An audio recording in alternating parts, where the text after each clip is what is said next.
Reaction is coming in thick and fast to this news of the full-scale trade war between Canada and the United States for the second time in 7 years, and both during a Donald Trump presidency, with Canada facing stiff tariffs on goods it exports south of the border.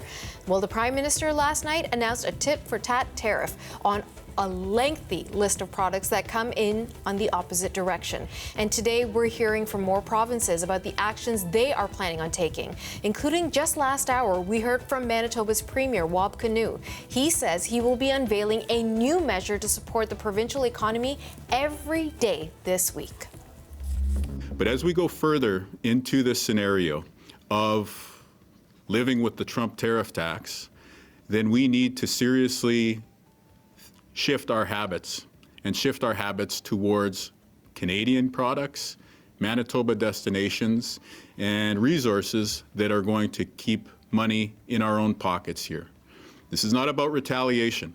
This is about looking out for number one. And who's number one? You are. The people of Manitoba, the people of Canada. And so I want to reiterate that the province of Manitoba fully supports the federal government having a strong response to what we're seeing from the United States of America, and that we will be here to ensure that our economy keeps moving forward in a good way and that your jobs are protected. Manitoba's Premier says the list of new provincial support measures include pulling American-made alcohol products from the shelves. And he says those sales alone are worth $80 million a year. That new measure comes in as we get more details from Ottawa about the products that will be subject to the new 25% tariffs beginning on Tuesday. CBC's Janice McGregor has those details from Ottawa. I think the question to be asked, as I put on my political reporter hat, is whether this is not only a doorstopper, but also a showstopper in terms of its ability to get attention with the Americans that they need to get through to right now, and ones they hope will put pressure on the Trump administration to think again. And so as we go through the different tariff codes, and there has been a briefing available to reporters here in Ottawa that I've sort of been speaking to colleagues who have been listening to it while I've been talking to you and so on, we are seeing the sorts of things that we were expecting. Some of these are totally a replay from 2018. You have your Harley-Davidson motorcycles, you have all the American booze, you have orange juice, you have playing cards, you have appliances which are made in the U.S., but for which the Canadian government believes you could buy a Korean LG or a European brand instead. The idea here is to target states where the political pain is heard the loudest in Trump's America. But also interesting to understand, this first list doesn't have some items where they need to proceed more carefully. The second list will be even longer. For now, they don't have things like steel, aluminum, components for the automotive industry, for example, listed, things that could affect Canada's manufacturing competitiveness, inputs. Anything they do on that in the second list, they are going to consult very carefully.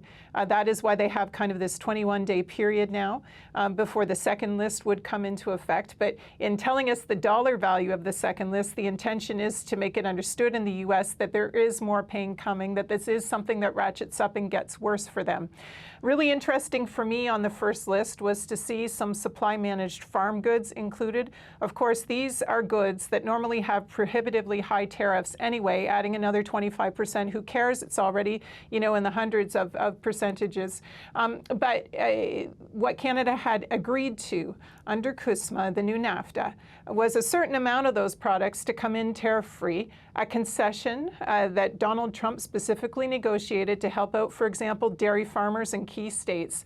There are some things on this list that had been coming in tariff-free under CUSMA that are now going to have a 25% tariff.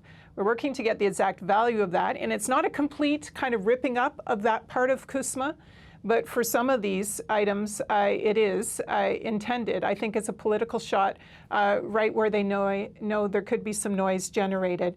In the briefing, the officials made it clear that they see what Donald Trump has done as a clear violation of CUSMA, that the balance of concessions in that agreement no longer holds because of what the U.S. has done, and therefore this list reflects some movement on Canada's part to strike back. So this is the list, but that's not all that's happening today. We know there are conversations with Mexico underway. Mary Ng, the trade minister, talking to her counterpart on the heels of conversations between Justin Trudeau and Mexico's president yesterday, speaking of the future of NAFTA, trying to perhaps move very carefully and in a coordinated way. Mexico had floated the idea that this would mean setting aside NAFTA if Trump went through with this. We haven't had that kind of extreme position taken yet. Could we get there as we go along? We will see. Would you want to go there alone, or would you want to go there with the other NAFTA partner? That's a space to watch. Dominic LeBlanc also talking to Canada's major banks today, as well as the Bank of Canada.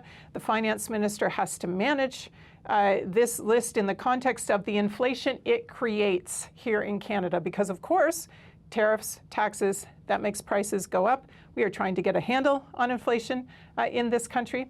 The other place that this list brings pain, of course, energy. The U.S. not tariffing energy to the same extent, although we're already hearing anecdata about customers that consume Canadian energy in the U.S. already being notified that their bills are going to go up. No time wasted before that started to happen. Dominic LeBlanc on Rosemary Barton Live today was talking about the need to keep, for example, Alberta inside the tent, knowing how politically sensitive energy commodities are there. Danielle Smith had taken credit for energy only being tariffed at 10%, said that was a result of her advocacy. Dominic LeBlanc had a bit of a different perspective today, although certainly not angry words from him vis-a-vis Alberta. Take a listen. We're going to work with the government of Alberta and that sector of our economy, which is crucial to the prosperity of Canadians. But the Americans, it is a recognition that they are very much dependent for their own energy security on what they receive from Canada, from Western Canada. So that's part of the conversation that we have to have with the Americans as well. To this point, energy is not on the list that they're talking about. It could be that that is self-harm on the U.S. part, and they might just hang back and see if politically what the U.S. has already done to itself.